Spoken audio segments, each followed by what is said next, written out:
Hello, and thank you for chiming in with me today. My name is Carrie Sewell. I'm a spiritual life coach, a Reiki intuitive.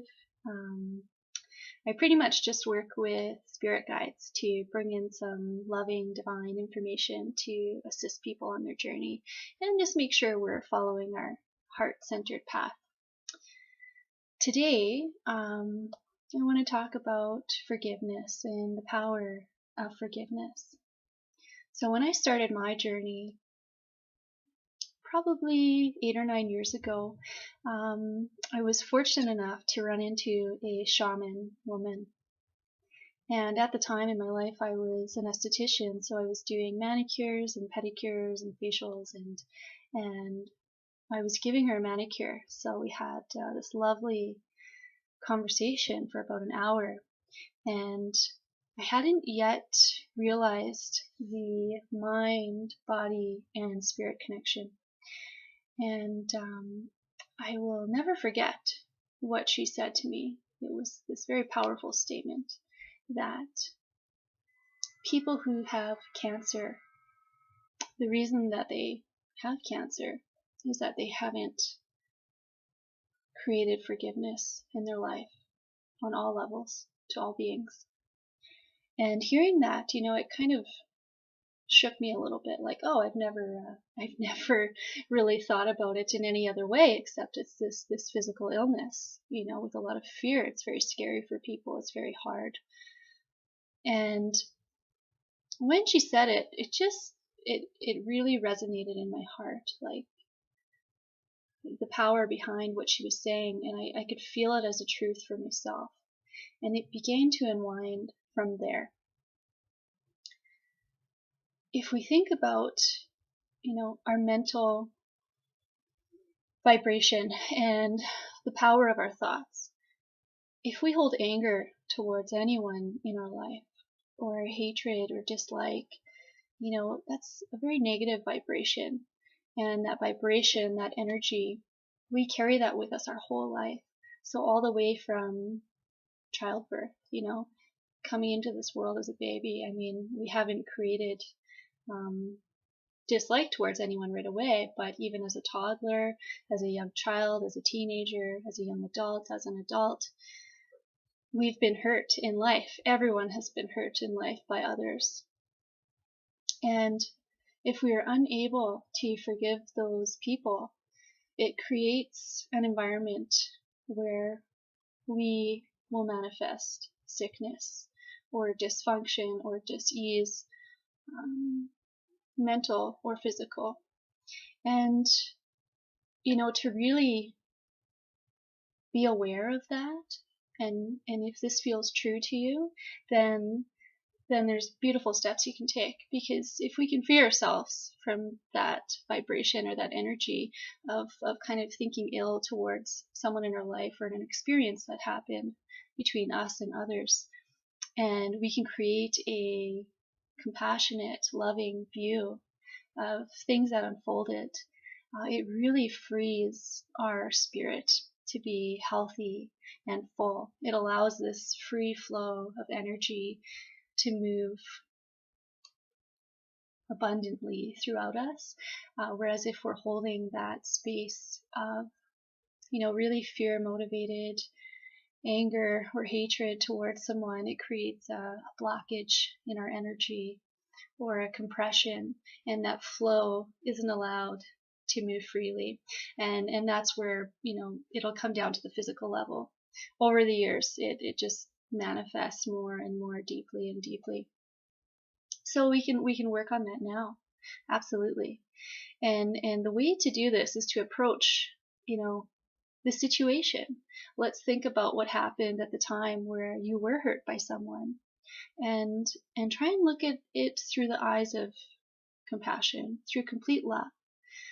So maybe that looks a little bit different to you. Maybe at that time we can think about what that person was going through in their life. Maybe it wasn't intentional for them to hurt you. Maybe it was intentional for them to hurt you.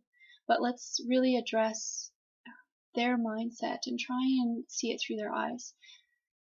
Because for someone to, especially if it's an intentional pain they've caused you, They wanted you to hurt and to feel bad.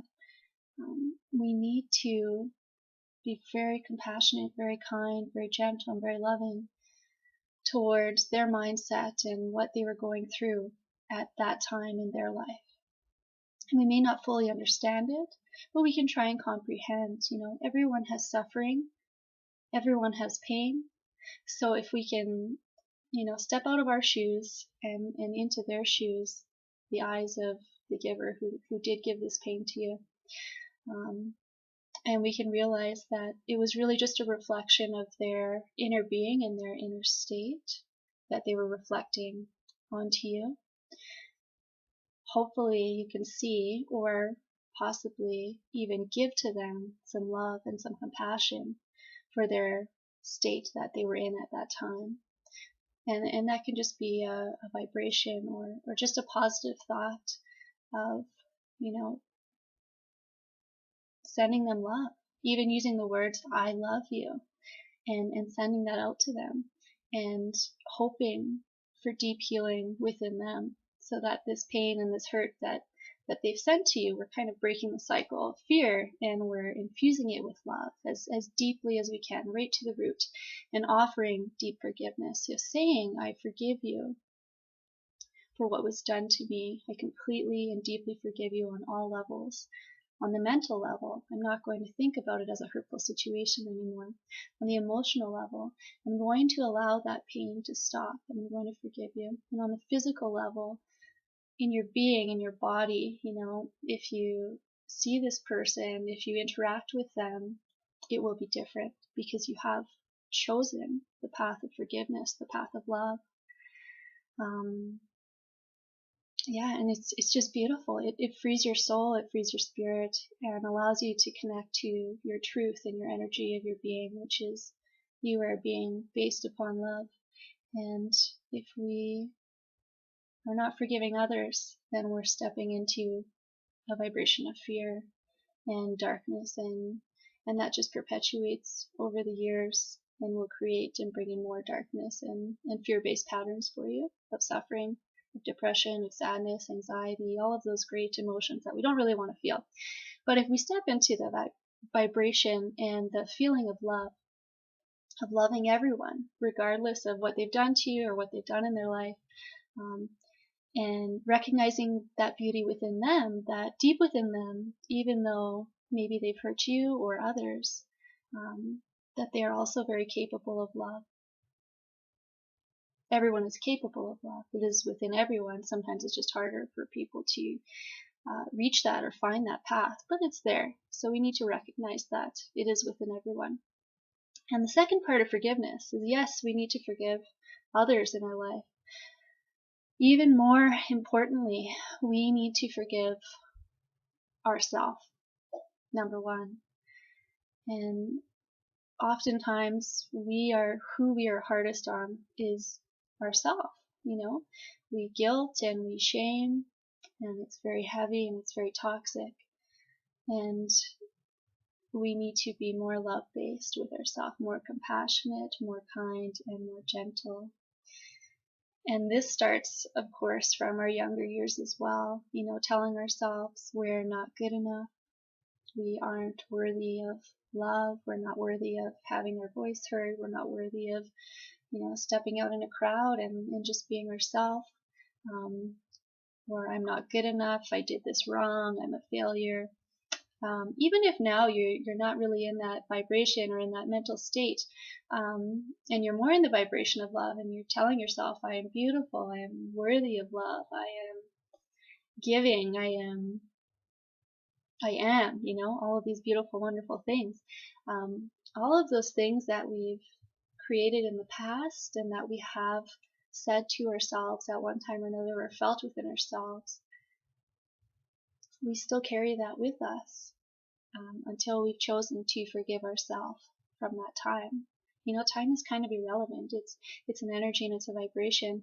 But this just as, if a tragedy or a tragic memory happened in your past, if you think of that and you bring it up, you still feel it in your heart in this very moment. So it has followed you here and now. So we need to do the same process and offer that deep, loving, compassionate forgiveness to ourselves for our whole life, for every event in our life, whether we've hurt ourselves or we've hurt others, because we have, we're human,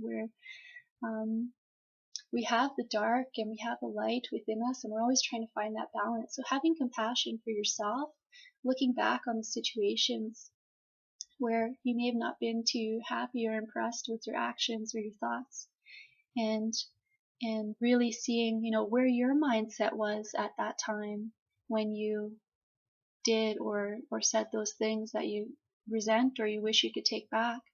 So really go back and reflect and send yourself loving energy. We're going to cut that fear vibration of dislike of yourself, and we're going to infuse it with love and compassion for where you were at that time in your life, making the choices you did, and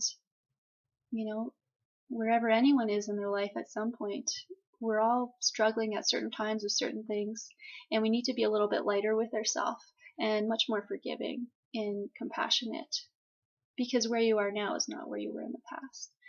So this process of forgiveness, it's a little bit of work. It's not hard. You can really do it. You can do it through the form of meditation, or just laying in bed and envisioning all of the times where you've been hurt by yourself or others, and offering forgiveness, forgiving the other person, forgiving yourself for maybe the way you reacted, and infusing it with love. And this will create a state of wellness within your body, a state of opening and free flowing, beautiful, healing energy that you are very deserving of. Everyone is deserving of this. And this allows us to tap into our heart space, to our heart center, so we can live more consciously and aware through that space of love, rather than through our past and the fear that binds us to the hurt we've felt, to the walls we've put up by the hurt we've been given from others, and allow us to take those walls down and to live fully in our heart, through our heart space, and to know that if it comes up again where someone does intentionally or unintentionally hurt you, or you hurt yourself, to right away step into that heart space and view it from love. How would love perceive this? What would love do? Not what would fear do, what would love do? So I ask you to ask yourself that question. What would love do? Thank you.